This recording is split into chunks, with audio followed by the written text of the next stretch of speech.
Hey guys, this is Neil Clements coming to you again, raw, unfiltered, and no fluff. So today, I've got a question for you. What if one deal could change the rest of your life? Gosh, wouldn't that be awesome? Well, I've been fortunate enough to have it happen several different times over the past few years. And what we're going to talk about today is 5 steps to 6-figure deals on land investing and land flipping. So hope you enjoy. We're going to hop right into it. So first thing we have to do to achieve a 6-figure profit on one single deal in land investing, we just got to do more marketing. And if you're not doing any marketing, well, that's pretty obvious. You got to do more, right?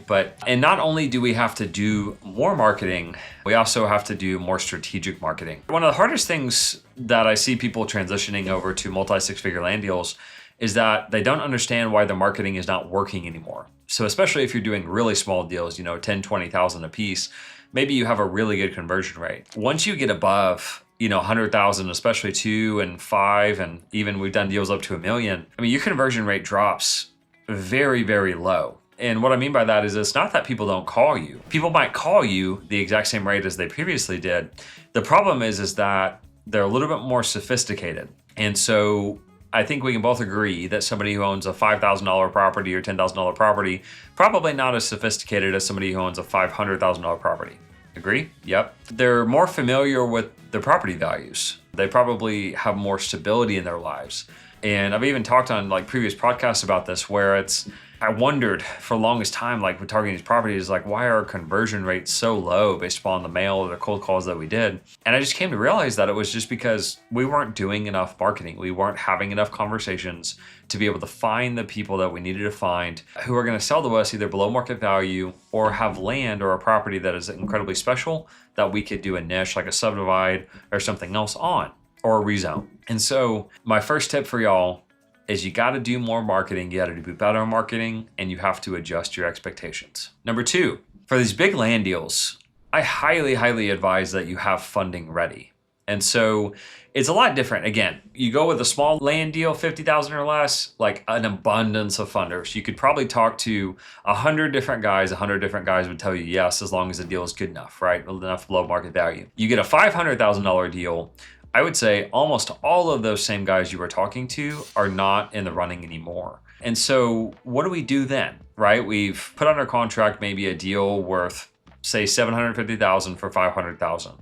And that would be a good deal, right? But that's also a deal that a lot of funders aren't going to touch, right? Especially as the numbers get higher, they're going to want a 50% margin. They're going to buy for 500, sell for $1 million. But let's say you do have a deal that buy for 500, sell for 750, you're going to make net of 200,000. What are you going to do, right? If you've always used funders, if you can't find somebody, what are you going to do? And that's why I would highly, highly advise having a bank ready, maybe with a private lender to fund your down payment, having a private lender who has some money, right? If you're not going to make a business out of doing these deals and you're trying to get that one deal that's going to change your life, can you accomplish it one time? And along with that, right, this is kind of a bonus tip. It's not really one of the ones I had down, but it's gosh, how hard would you work? Right? How hard would you work to net $200,000? I would assume for everybody listening to this, that's life-changing type of money, right?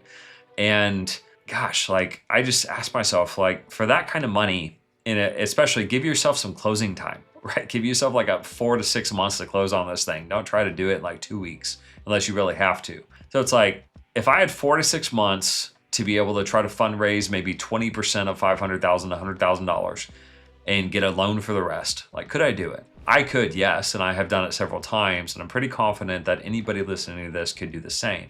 What I'm trying to say is that if the deal is good enough, the money will always be there.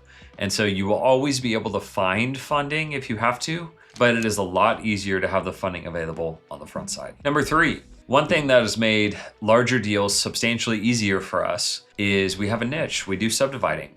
We've also done some rezoning. We've done some entitlements. What we try to do is we try to take big land at a lower price per acre because there's very few buyers for that. We try to create it into smaller chunks, or we try to reapportion it to where an everyday person could buy a ranchette or even no deed restrictions, maybe a mobile home, something like that, right? And so we try to do that as much as possible. And what that allows us to do is it allows us to push our prices up. So an example of this, again, take the $500,000 property that we're trying to sell for $750. Well, how many people own a property paid off worth 750 are going to take 500?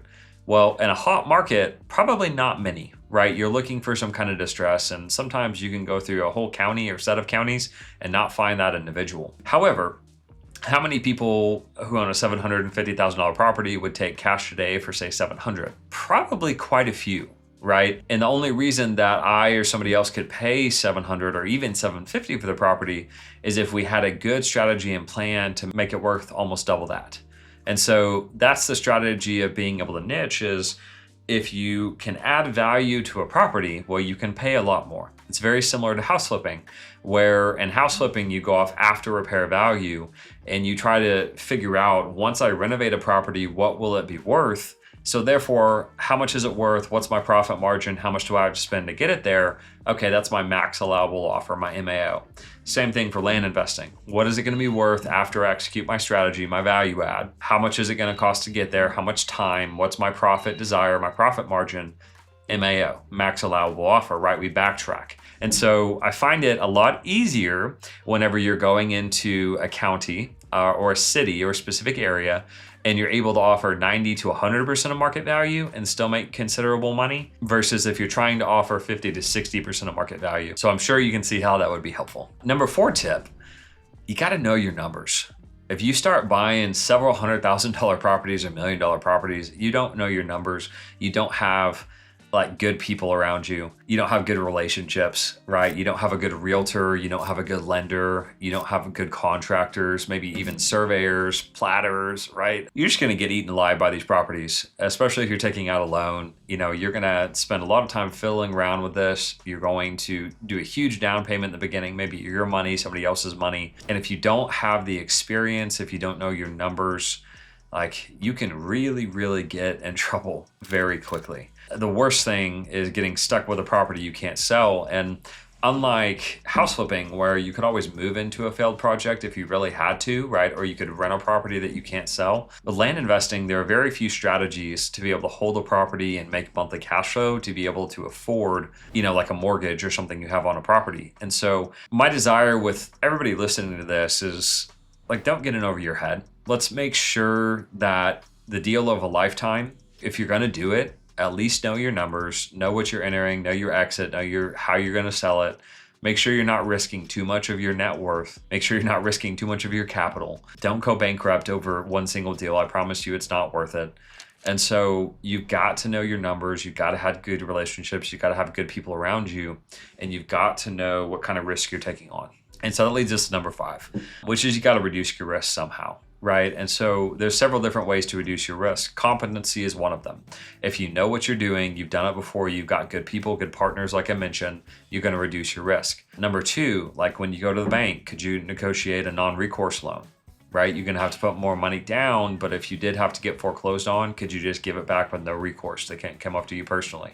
Is that a possibility? And is that something you want to do? And I know I said earlier, like, you should get funding and you should have funding lined up, but should you reduce your risk by taking on a funding partner? And if it's not a funding partner, let's say that you have the funds, but you need a knowledge partner to reduce your risk. Should you take on a knowledge partner who's going to make sure that all your entitlements get approved or all your plans get approved? Should you even partner with a realtor and maybe give them a percentage of equity, right? Versus a percentage of commission if you had to. All of these are ways to reduce your risk. And so when this deal comes across your plate, when you get the deal of a lifetime, that's completely going to change your world. I just want you to be as prepared as possible. But the one thing I'll tell you is that you're not going to get there unless you go out and do some deal finding. And so if you're listening to this and you're like, my gosh, that would be life-changing money, right? Even if I had $50,000 or $10,000, like, that's life-changing money. Well, you're never going to get there just sitting here and watching these videos, right? I mean, you're going to learn the knowledge, but what I see a lot of people, they get stuck in analysis paralysis. It's like, I'm still choosing my market, or I'm still choosing my mailer, or, you know, they're being really efficient at the wrong things, as Alex Hormozi would say. And so my best encouragement to you, and I think everybody's gap, or most people listening, like, go out there, do some marketing, do some mailing, cold calling, texting, right? Just figure out something that you're going to do. Get it out there, get some leads in, convert some deals, and the opportunity of a lifetime will fall in your lap, especially when you least expect it. So that's my encouragement to you today. Get out there, do some progress. Talk to you soon.